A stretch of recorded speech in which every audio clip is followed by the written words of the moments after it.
Apa. Jepa.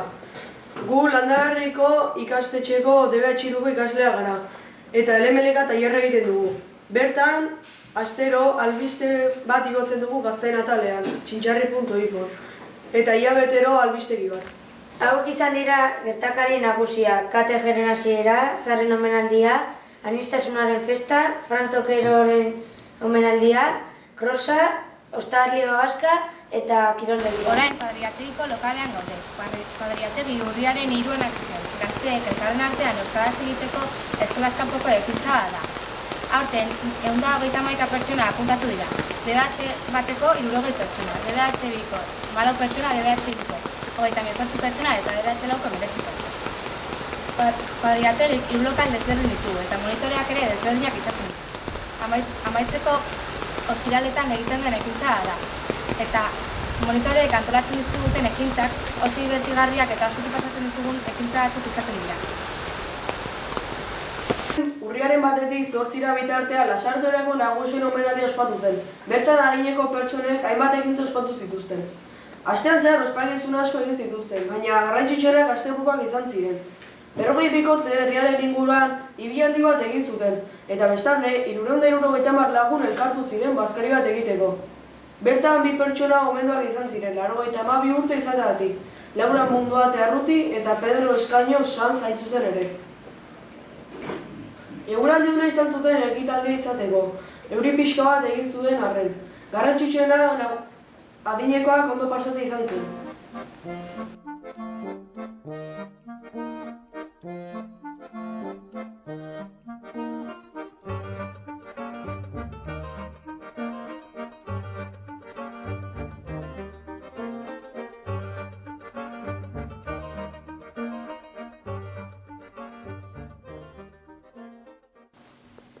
Urriaren 18an Euskal Jaia antolatu genuen, Lasarten, eta hainbat jarduera antolatu ziren goizetik, hasita gau arte.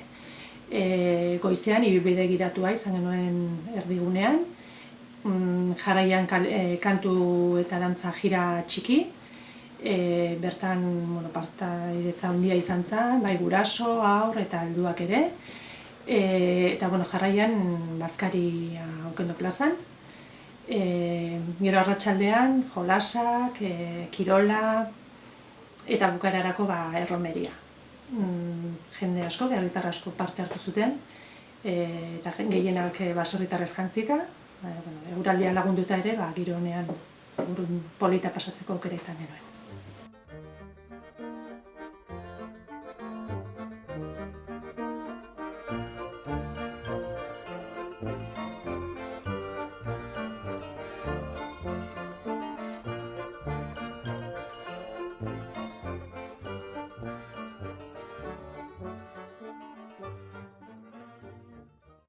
Aurreko larunbatean urriaren 25ean Aniztasunaren festa ospatu zen Okendo plazan.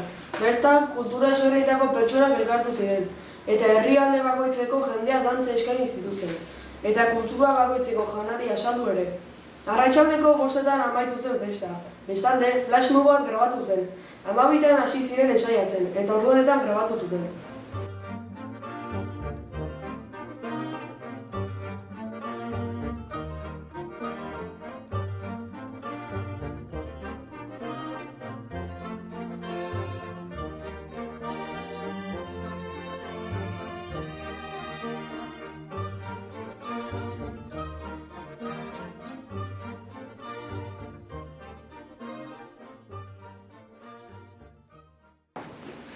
Urriaren 4ean Fran Tokeroren omenaldia egin zen, Ostarreko jokalaria. Erregional ohorezko mailako atezainari omenaldia egin zioten Michelinen. Ostarre klubarekin 20 urteko ibilbide luzearen errekonozimendua egin nahi izan dio atezain Lasarte horriarari. Partidua hasi aurretik 2 taldetako jokalariek pasio egin zioten eta zelai erdian kamiseta bat jaso zuen bere izenarekin bizkarrean.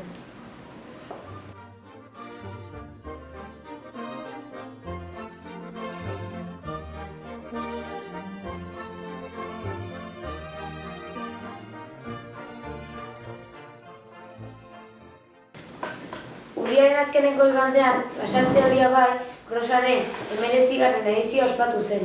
1000 parteide inguru izan ziren. 10 kilometro eta erdiko ibilbidea izan zen, horietako 415 lasartearrak. Gizonezkoen irabazlea Kamel Ziani izan zen, emakumetan Karen Ortiz de Ginea eta gurpildun aulkietan Jose Antonio Iglesias. Honez gain, haur eta gazteek ere ibilbide txikiagotan krosa egin zuten.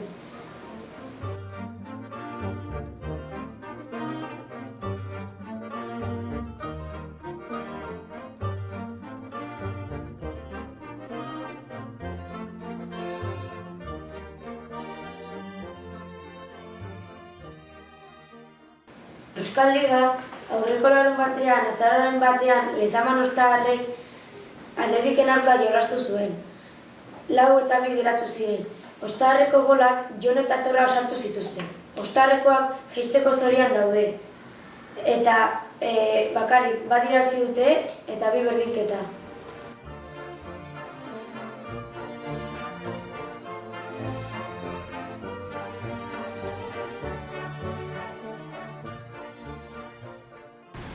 Orain Lasarteko polikiroldegiari buruz hitz egingo dugu. Areto futbol zelaia oso gaizki dago, zeren sabailean ituginak daude. Eta baita ere tatamia oso txikia da. Igerilekuko lurra oso gaizki dago eta dutxak ez dute presiorik. Gainera, larun batetan gimnasia ritmikoa kanpo erdia dute entrenatzeko.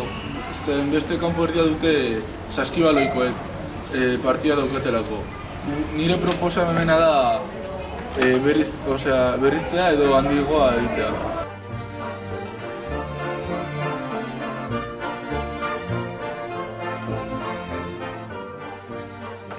Bueno, hau izan dena gaurko albistegian. Eskerrik asko ikustatik jarraitu gure albisteak Txintxarri infon. Ondo izan. Aio. Albistegiaren lantaldea Nora, Nerea, Ane, Julen, Ander, Miriam eta Jokin izan gara. Aio!